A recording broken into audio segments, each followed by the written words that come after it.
Question number 162। माननीय मंत्री जी। उत्तर 100 पाटिल पे। सर, माननीय मंत्री जी ने जवाब दिया है, इसमें सेंट्रल हज कमेटी कॉन्स्टिट्यूट क्यों नहीं हुई, पिछले 2.5 वर्ष हो गया।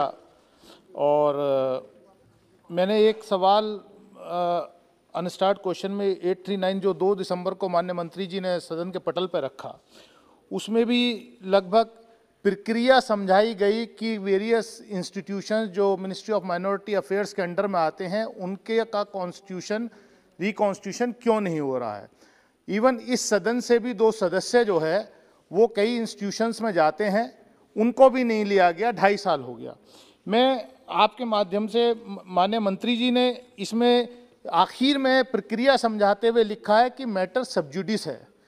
मैटर सब जुडिस पिछले 2.5 साल में नहीं, तब 3 दिसंबर को कोर्ट ने नोटिस किया है, तो आप मैटर सब जुडिस बता रहे हैं।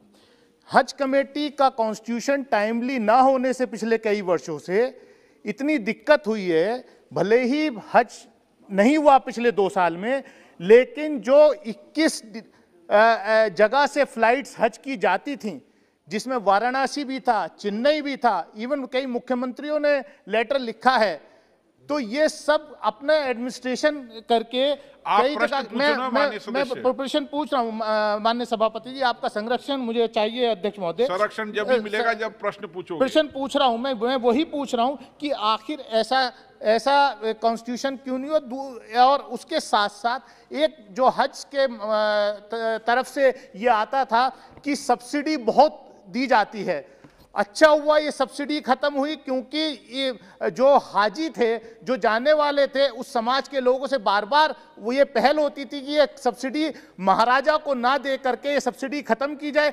अच्छा है कि महाराजा भी अब जो है टाटा को दिया जा रहा है, क्योंकि वो एयर इंडिया को सब्सिडी दी जाती थी। माननीय अध्यक्ष महोदय, एयर इंडिया को सब्सिडी दी जाती थी, वो सब्सिडी कभी हाजियों को नहीं दी जाती थी। ये अच्छा हुआ सरकार ने एक सब प्रश्न तो कर लूं मैं, सरकार ने ये वादा किया था कि ये सब्सिडी खत्म करके जो मुस्लिम गर्ल्स हैं उनके लिए स्कॉलरशिप दी जाएगी। मैं पूछना चाहता हूं आपके माध्यम से कि पिछले सालों में कितनी स्कॉलरशिप का पैसा उन लड़कियों को, गरीब लड़कियों को दिया गया है। आदरणीय अध्यक्ष जी,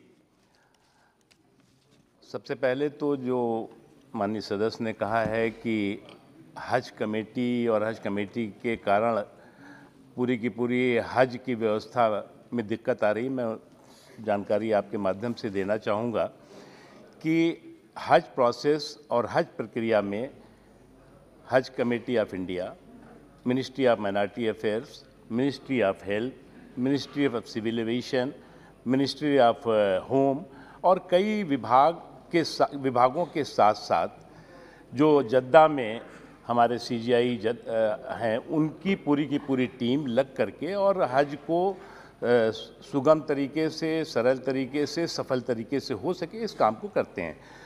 आदरणीय अध्यक्ष जी, पिछले 2 वर्षों से कोरोना पैंडेमिक के चलते और सऊदी अरब किंगडम के जो भी दिशा निर्देश हैं उसके कारण हज 2020 और 2021 नहीं हुआ। और हमें इस बात को कहने में आपके माध्यम से खुशी है कि प्रधानमंत्री नरेंद्र मोदी जी के नेतृत्व में भारत से सबसे ज़्यादा इतिहास में हज यात्री हज यात्रा पर 2019 में जा चुके हैं। और ये संख्या जो है वो जितने भी देश हैं, केवल जो इंडोनेशिया है उसके कुछ हज़ार जो हैं वो ज़्यादा हैं। माननीय सदस्य जी को मैं केवल एक चीज़ बताना चाहूँगा कि ईज़ ऑफ डूइंग हज की दृष्टि से कई रिफॉर्म इस दौरान किए गए हैं। इन रिफॉर्म्स में जो आपने कहा हज सब्सिडी ख़त्म करना, उसके साथ साथ बिना महरम के साथ ही मुस्लिम महिलाएं हज यात्रा पर जा सकेंगी, ये जो बाध्यता थी उसको ख़त्म किया गया और बिना महरम भी हज यात्रा पर हज़ारों की संख्या में मुस्लिम महिलाओं ने हज यात्रा की और इस बार भी अगर हज होगा तो ज़रूर करेंगी।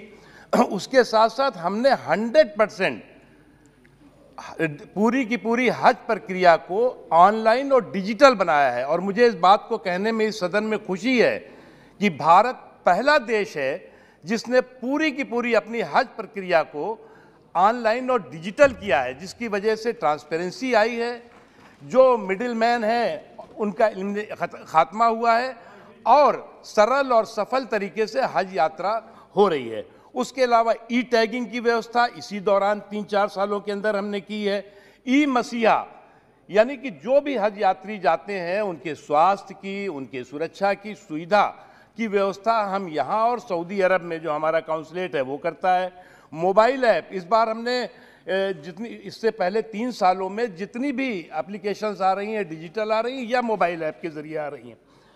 उसके अलावा जो है वो हमने आपको बताया कि जो बाध्यताएं थी वो ख़त्म की हैं। उससे जो आपने एक बात कही कि हज सब्सिडी के ख़ात्मे का जो है वो आपको फ़ायदा क्या हुआ है, फ़ायदा क्या हुआ है, मतलब उसका लाभ क्या हुआ। देखिए, हज सब्सिडी हमारे समय तो हमने तो की नहीं थी।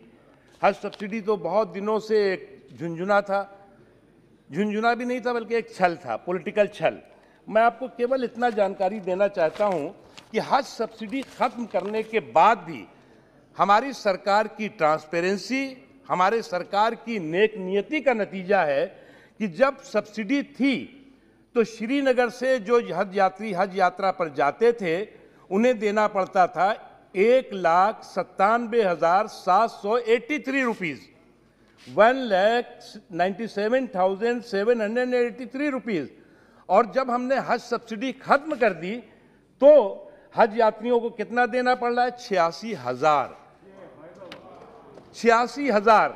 उसी तरह से मंगलुरु में जो हज यात्री हज सब्सिडी के साथ जाते थे उनको 1,33,400 कुछ देना पड़ता था।